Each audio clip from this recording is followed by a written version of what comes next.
Mika, yep, has asked if it will be covered later on Facebook. Yeah, so for those, hi, welcome everybody that may be watching live in the Facebook group now, or if you're watching later, definitely hit hashtag replay. Today we are talking about imposter syndrome, and we've got a lot of good, juicy stuff there.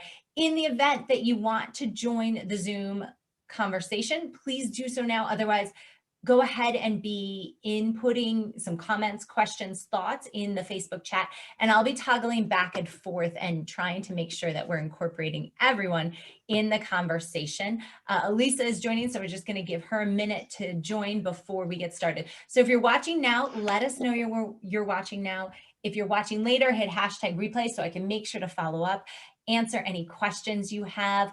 And more importantly, with this topic, I want to make sure that we're having a valuable discussion, because it is something that we need to all be talking about. And the more we can talk about it, the more that we can normalize these feelings, as well as normalizing and having a game plan for how to respond to them, the more effective leaders we're going to be.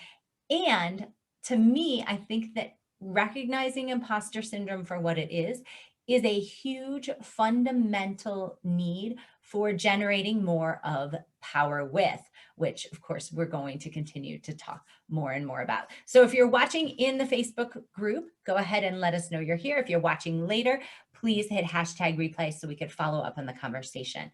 A few housekeeping notes. If you do not have the Zoom invites for the weekly Wednesday trainings and you would like them, please shoot me or Janessa a message and we'll make sure you get that invite. I am figuring out that if I try and edit the invite on my phone, it sends something to everyone. So if you've gotten multiple updates from me, I apologize. I will be only editing the invite moving forward on my calendar on my laptop, because that way I can control who it sends updates to. Basically, each time I've been adding another person on my phone, it sends updates to everybody. And so I apologize for that. And if anything looks wonky to you, don't hesitate to reach out. We want to make sure that you have the trainings on your calendar so you can join live, because the discussion is really where it is, where the meat of it is, although we can continue the discussion in the Facebook group. So this week we are talking today about imposter syndrome. Next week, we're going to be talking about mid-year planning in preparation for, if you can believe it, the end of the second quarter. It's flying by, right? And June is a great time to be getting ready to plan for your second half of 2021. So we want to do this training next week so that you're gearing up and getting on your calendar, right? Because we're calendar blocking to maximize our effectiveness and our efficiency and sanity. We want to make sure you're getting on your calendar time for your strategic planning for the rest of 2021. And then after that, we have a 4-part series on power, and that's all part of the rebranding that we're doing that I'm so excited about. And I hope soon as well that you're going to start hearing from other people besides me. We are a community of people that all have expertise. So as well, if you were interested in perhaps talking about a topic that you're really passionate about that's related to female leadership and empowerment and driving forward equality, let me know, because we're all here as a group and we're all here to learn from one another. All right, let's get into imposter syndrome, unless there's any specific questions. And Gaynor and Elisa, it's just you in the Zoom today, and I am checking the chat and trying to stay up on things. So if I seem a bit distracted, sometimes it means I'm just checking that. So Gaynor or Elisa, any questions before we get started? No, I look forward to the session. Great, me too. And I hope you jump in with questions or thoughts or even observations. I think observations, and when we share them in a setting like this, can be really beneficial for bringing to light different ways of looking at things, right? And different experiences we have. So I invite you to contribute. So when Janessa and I were, so I lay out sort of our content calendar, and then I create a lot of the content, and Janessa will manipulate it and build on it and do some reading about it. And so when imposter syndrome was on and she was working on it, she said, do you want me to spell it with an E or an O? So imposter, E-T-E-R, or imposter, T-O-R. And I said, TER because that's what I have mostly seen. And as I continued to dive into my preparation, I knew where she was coming from because sometimes I see it with an OR. And because I firmly believe that words matter, I want to dive into this even a bit more. So originally, when this research started to come out, it was done by Pauline Clance in like 1978, Dr. Pauline Clance. So it started a long time ago, this identification of what she at that time coined as imposter, TOR, phenomenon. And why I think it's important that we at least acknowledge that is because the word syndrome has some connotations that I don't believe phenomenon has. Syndrome might imply, a malaise, an illness, right? Something wrong. Whereas if we think about it as a phenomenon, just something that happens, it doesn't automatically at its basic self imply in its name that something's wrong with us, right? So it's called imposter syndrome more commonly in our colloquial language now. And maybe that's a sign that the word syndrome itself is sort of shifting. But I want us to all be aware of the basic terminology that was established when the research was done, because to me it has different connotations, and I think it's a valuable distinction to be made. And as we know, English and any language evolves over time. So again, some of these words could be shifting in meaning, and maybe the use of syndrome with imposter syndrome is going to drive the word syndrome to mean less to mean less like a something wrong. So an illness, something wrong with you. I'm not sure, but it's interesting and it's something I wanted to put out there. And I'm just wondering if Gaynor or Lisa, you have any thoughts on that and maybe just the evolution of words themselves and the importance of knowing them and using the right words. Yeah, no, I think it's interesting. I was wondering actually, and I'm not in front of my computer, but I was wondering whether it was like an American English versus English, like British English. Sometimes there are those differences in how the words are spelled. And then the difference between like syndrome and phenomenon, I totally agree with you. Like syndrome kind of has that connotation of like something medical, right? Something that needs some sort of medical professional attention, yes. Right. Versus phenomenon is more like, it's almost like a new trend, right? Something that is developing, but is just, being observed more than anything. So yeah. But I think it does affect also, like if somebody says to another, for example, it's like, oh, it looks like you have imposter syndrome. It does have that a little bit of a negative connotation. It's like, what's wrong with me now? Right. Versus yes. Like, yeah. Versus the other one is less personal, I think, also. Fair, calling it phenomenon. Yeah, it's less about the person being wrong or the person being in a bad place, and more just an acceptance that this just happens. It's a phenomenon. Yeah, exactly. Gaynor, I see you're off mute. So for me, imposter, it kind of relates to feedback as well. So I had that a lot. So I got a promotion about 8 years ago, and I was like, what, me? Are you sure? Big glass office? You're joking. I really couldn't believe it. And then when I listened to all the feedback that was given, I thought, no, I should be here. And I think as women, we do kind of downplay ourselves, don't we? Definitely. We're not like the macho species. So I actually saw something online about this imposter syndrome where men were talking about it as well. I mean, we can, mention Trump. This is an exact example, the biggest example of who would have thought he would have got in, as president. And then back to me in an office being a line manager. And I was shocked. So I think it's really interesting, this topic. And I myself have started a new job this week, and it's a big job. And then I'm already thinking, wow, like am I in imposter syndrome again? Yeah. I need your guidance on that. All right. No, that's great. So before we go any further, let's dig a little for anybody that's not familiar with the general explanation of the terminology. What is imposter syndrome? And who suffers from it, right? So, I mean, there's so much out there. It's hot right now. And imposter syndrome at its most basic is like, I'm in a place I don't deserve to be. I've gotten to some level in my professional career. Maybe I'm in this wonderful personal relationship and like, they don't know all the dirty secrets about me, right? You know, there is something, and even I think, you know, as I was preparing for this, and it was a couple of weeks ago, but as I was preparing for this, I was reading even like Kate Winslet and Meredith Street have written like, who wants to see me act, right? Like, how am I here? You know, just, it is something universal. And we're talking specifically about imposter syndrome and women because we are here identifying as women. However, and maybe here again, the word phenomenon is more valuable in terms of terminology, and perhaps I'll work to use imposter phenomenon moving forward. It is universal.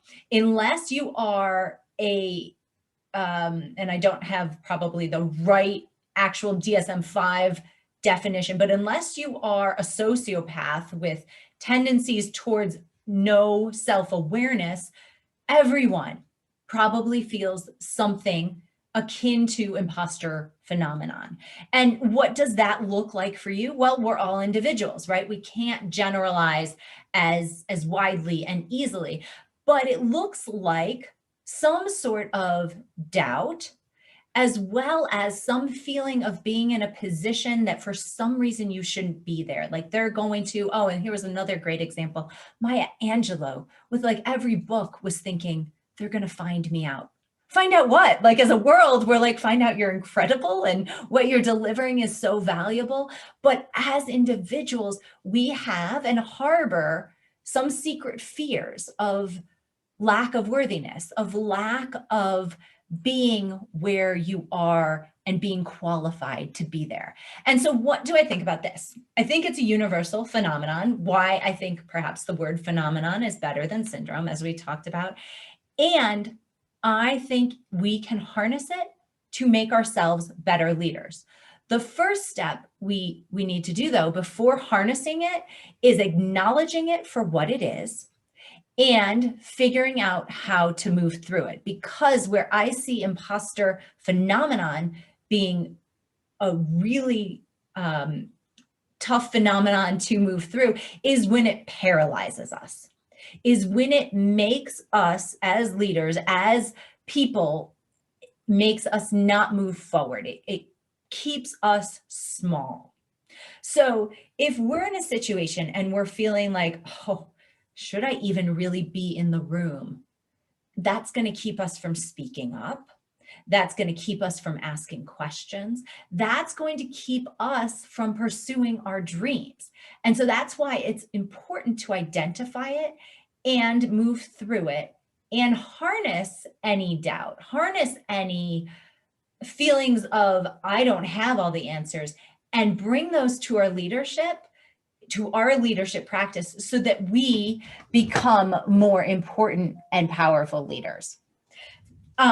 So when you're feeling that, should I be in the room? Should I even have this promotion? Should I even have this job? And I know, Gaynor, you mentioned you have a new job this week, which is fantastic. And I too, for those of you that don't know, started a new job this week. So I am the VP of a clinical operations group.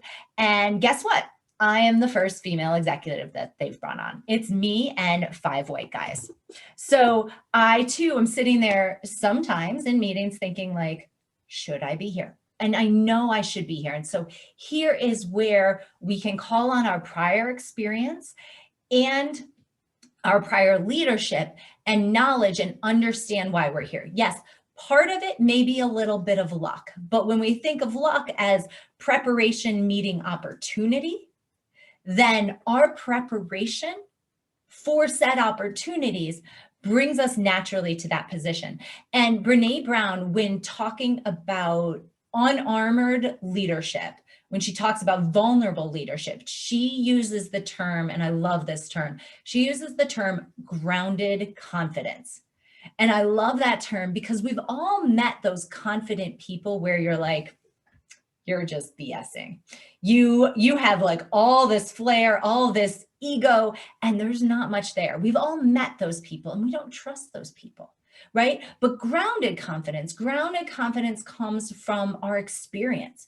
It comes from a place of being humble. Yes, I know I can do this. And yes, I know I still have a lot to learn.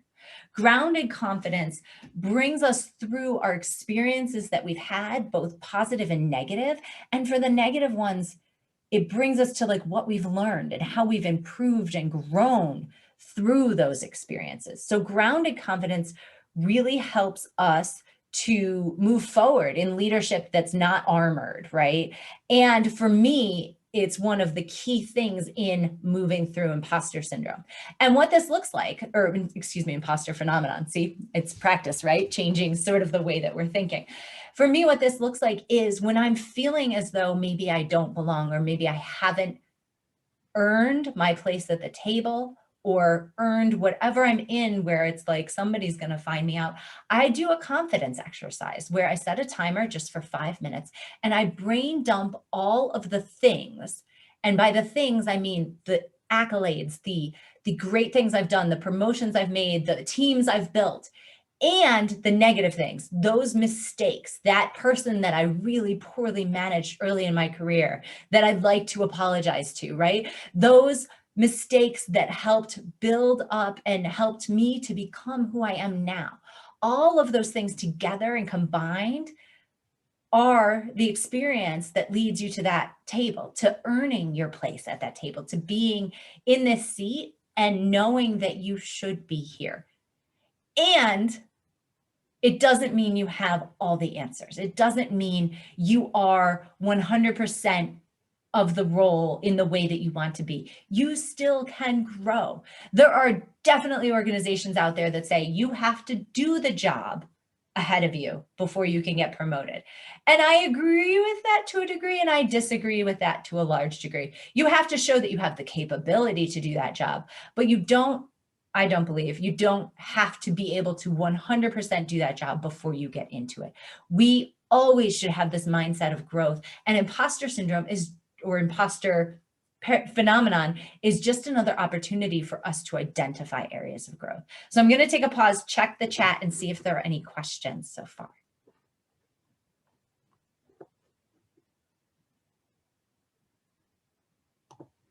Gaynor, Elisa, is anything coming up for you right now? Any feelings that you've had recently or even not recently about maybe I don't deserve to be where I am? Yeah, I mean, that's, I would say common. I mean, I think I feel that more often than not.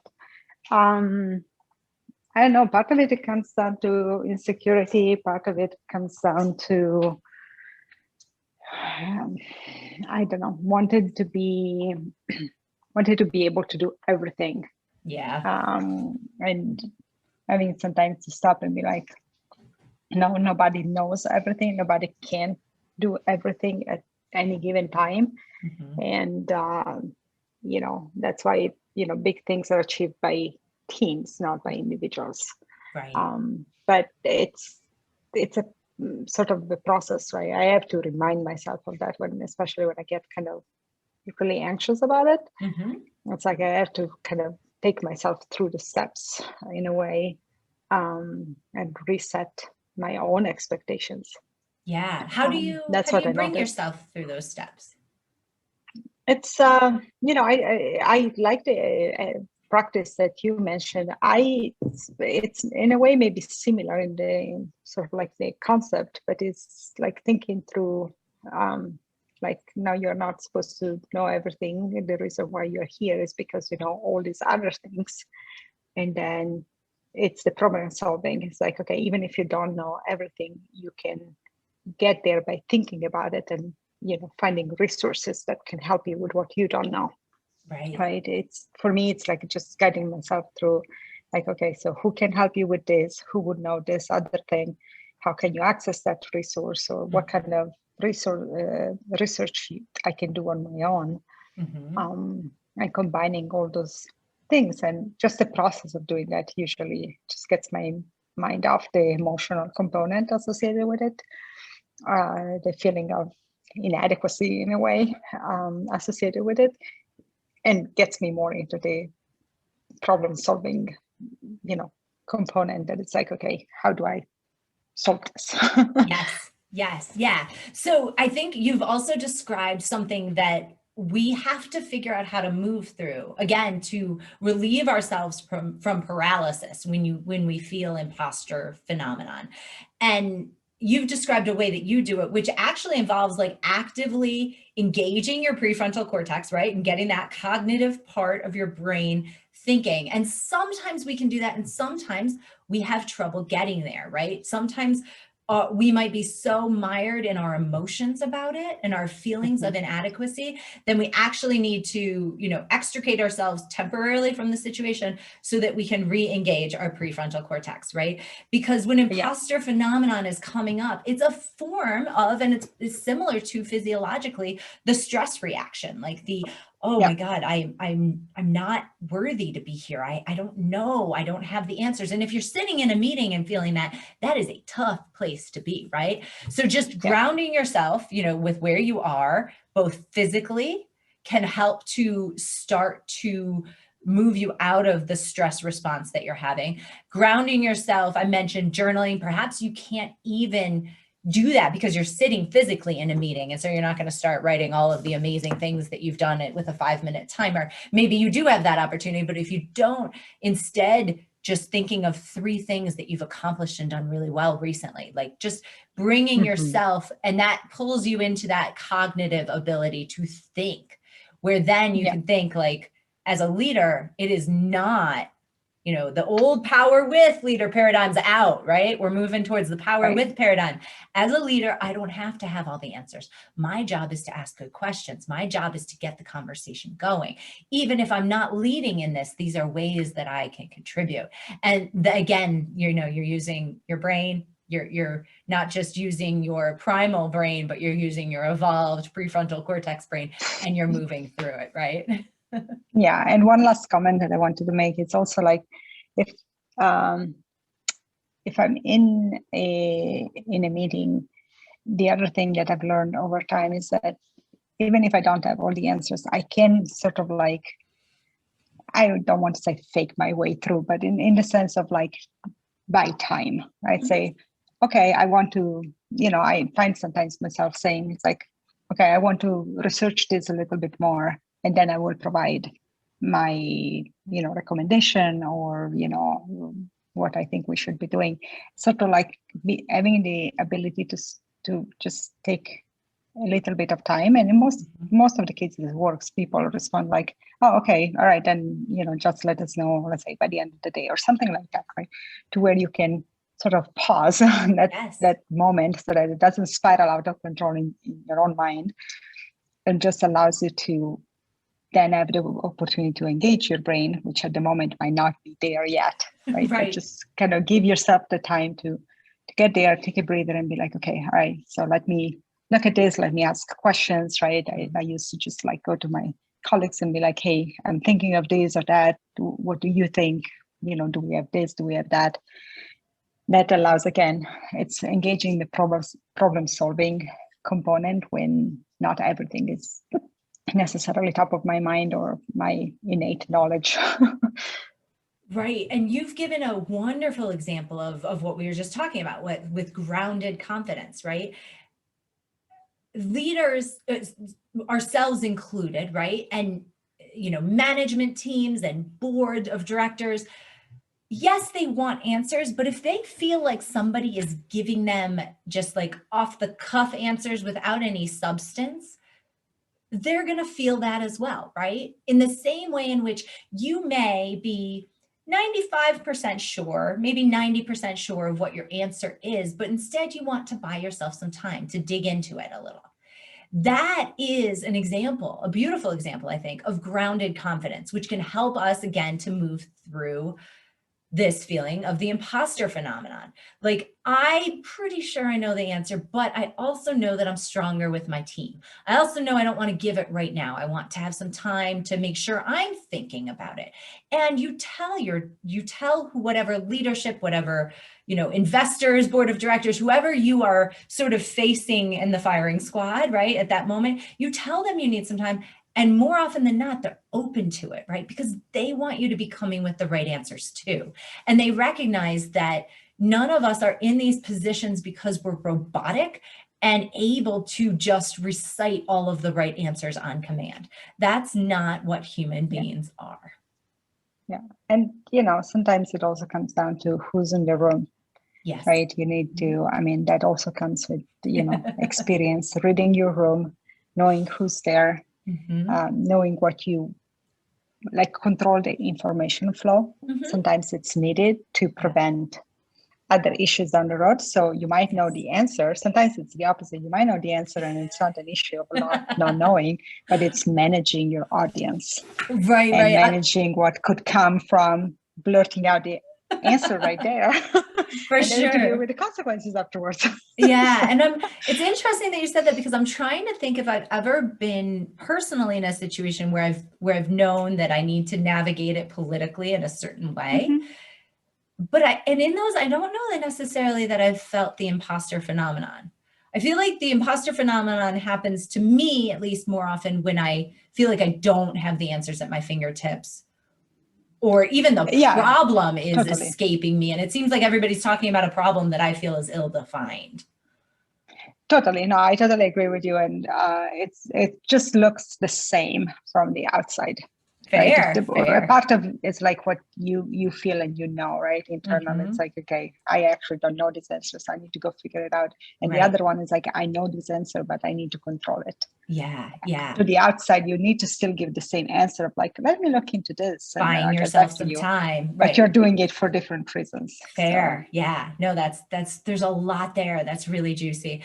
And I mentioned there was a time recently where I was in this discussion, and I swear, I was sitting there thinking like, I'm the only one that doesn't have an MD or a PhD in this discussion. Like, I shouldn't be in this discussion, because there were so many different things being discussed and I didn't even know what the problem is. And I finally said, I was like, hey, everyone, look, we only have like 27 minutes left of this hour, and I'm not even sure what we're talking about. Like, what's the problem? And I knew these people well enough that I felt I could say that, but I also felt like inadequate, right? I felt I didn't have a PhD. I didn't have an MD. I'm in this discussion. Holy crap, I'm in over my head. And I'm the only one here maybe that doesn't know what the problem is. Turned out no one was really clear what the problem was that we were discussing. So at least then we were able to identify what the fundamental problem was and start to advance. But there was a situation and an example where if I had let imposter syndrome stop me from speaking up, if I hadn't been able to say like, okay, this might be the dumbest question in history, but I've at least earned the right to ask it, right? I wouldn't have gotten that team to that place where we were talking about what the specific question was, the specific problem we were working on. Yeah, so that's a very interesting. Oh, go ahead, Gaynor. Oh no, I was just going to say I've got an example, something like that, both of you. Yes. So I've been told today, my new job, I'm working on something called fourplex. So it's number fourplex. So I straight away went and Googled it. And these kind of muscle men came up and weird things. And it's obviously to do with clinical research. That's the field that I'm in. And then today I had a call with my statistician. And I said, look, I've been put on this particular project. It's called fourplex. I'll be honest, I don't know what that abbreviation is. And he went, I don't. And I felt so relieved because he was a statistician.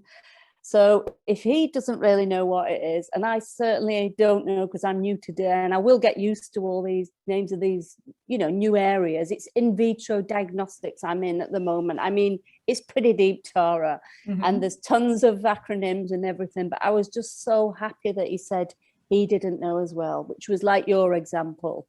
Yeah. I think the ability to say, hey, I don't know what that is, or I don't know what we're talking about, or I don't know what the problem is. That to me is a sign of leadership. It's a sign of Mm. confidence and grounded leadership. And yes, there are certain things we're going to be expected to know, but no, not on day one, not on day three. I was actually in a group chat about how long people feel they've been in their roles before they were able to like eloquently speak about what they do in their organization. And it was ranging from at least a year to like 3 years. Some people were weighing in that they weren't feeling comfortable. And some of that can be a function of the training from the organization that you're getting. Some of it can be a function of like your aptitude in your role and how far of a, as I fall off my chair, how far of a stretch it is for you to be fully embodying that role. But I thought it was really interesting to sort of give that time frame of like 12 months to 3 years before you're really confident talking about what you're doing now and the role in which you're in. Yeah, that's an awesome example. Elisa, did you have something else that you wanted to add? No, I think it's actually, you summarized it. It's also getting to the point where it's like feeling comfortable enough to say, I don't know. And that's okay. That should be acceptable. And I think it's part of like what we were discussing a few weeks ago with like being authentic in leadership. It's like, you know, being able to admit, I don't know, let's figure it out. And not take that as a weakness necessarily, but just be like, yeah, just like every other human on this planet, not everybody knows everything, and that's totally okay. I mean, it's not easy. I'm just saying it like, oh yeah, I completely master that. It's not easy. But it sounds so it's easy, important right? sometimes to remind it, you know, oneself of like, okay, it's okay to say I don't know, and we can figure it out. Yeah. Yeah. We had a great comment in the chat from Catherine. Thank you, Catherine, about appreciation helping us to engage our prefrontal cortex. So let's play this through. And so we talked about, you know, when you're feeling the imposter phenomenon, in the moment, if you can't be taking time out, extricating yourself immediately to write stuff down, maybe trying to think through a few things that you've done to bring you back to your grounded confidence, things that you have accomplished or trials that you've moved through, right?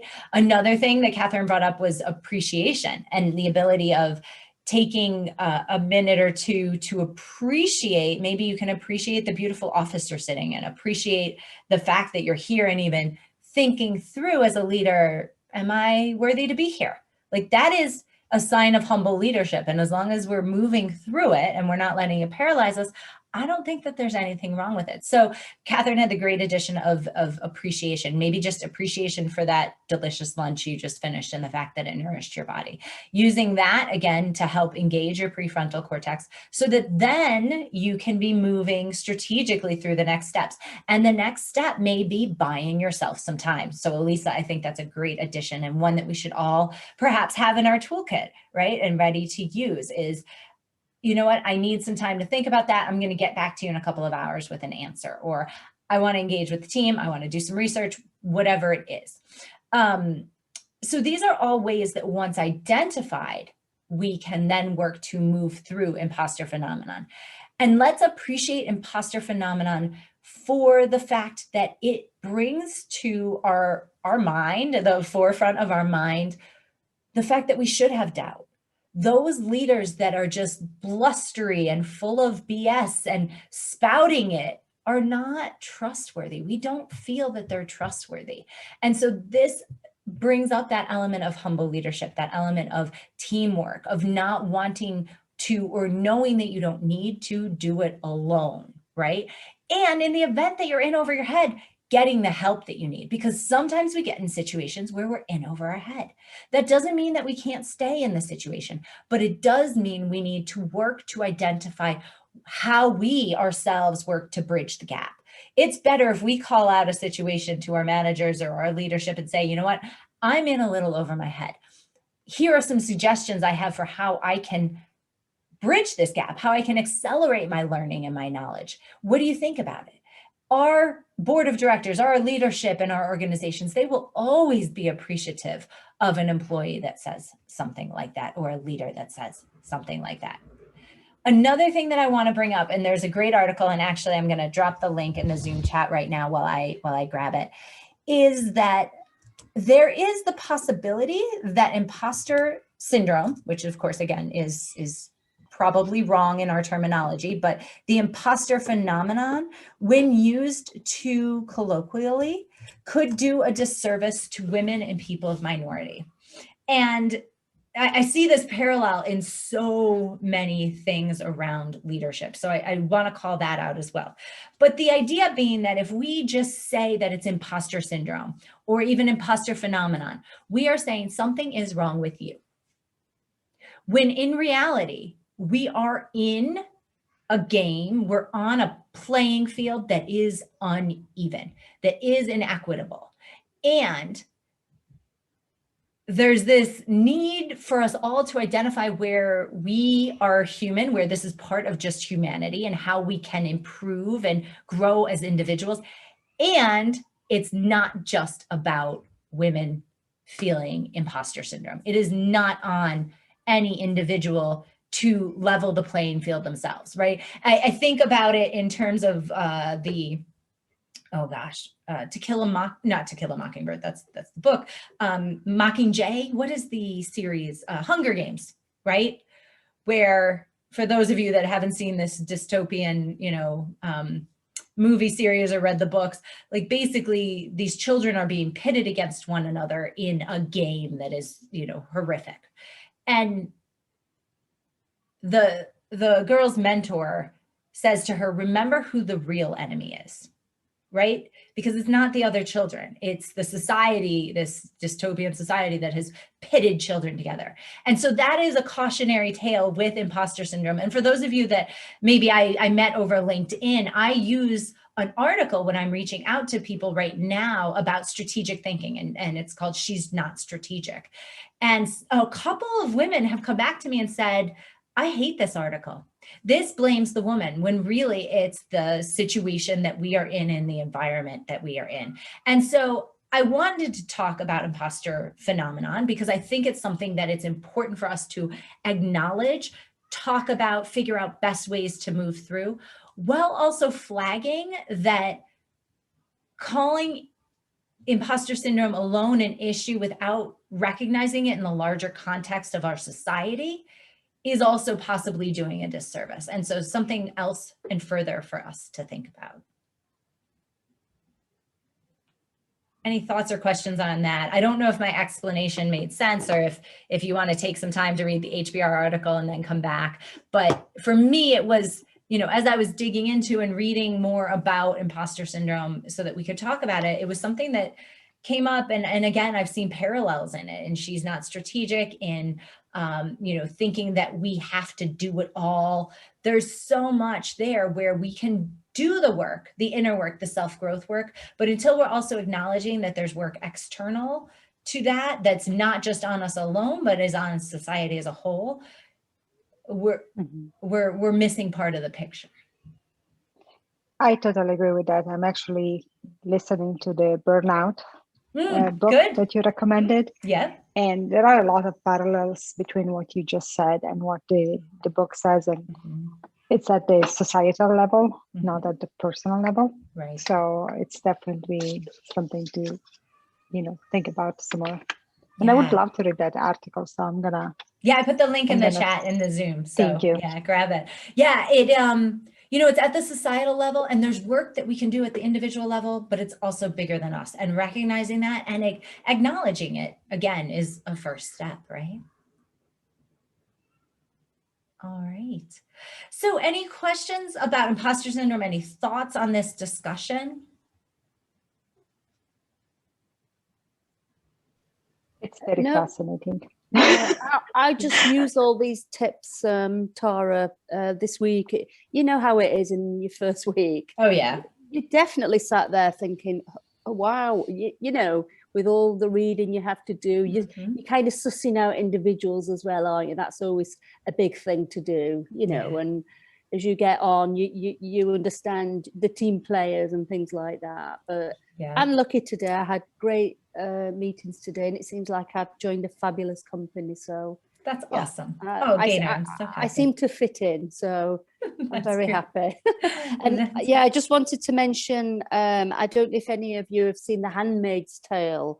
This is Oh, it's I've read the similar. book. I have not Yes. seen it yet. Yeah. So this is obviously women standing in for other rich women giving Mhm. birth and things. So that's another type of imposter. But thank you for giving that example of the Hunger Games. Hunger I Games, remember thank that you. now. Yeah. Yeah. Mhm. Yep. Yeah. And they actually talk about it, to give credit where credit is due.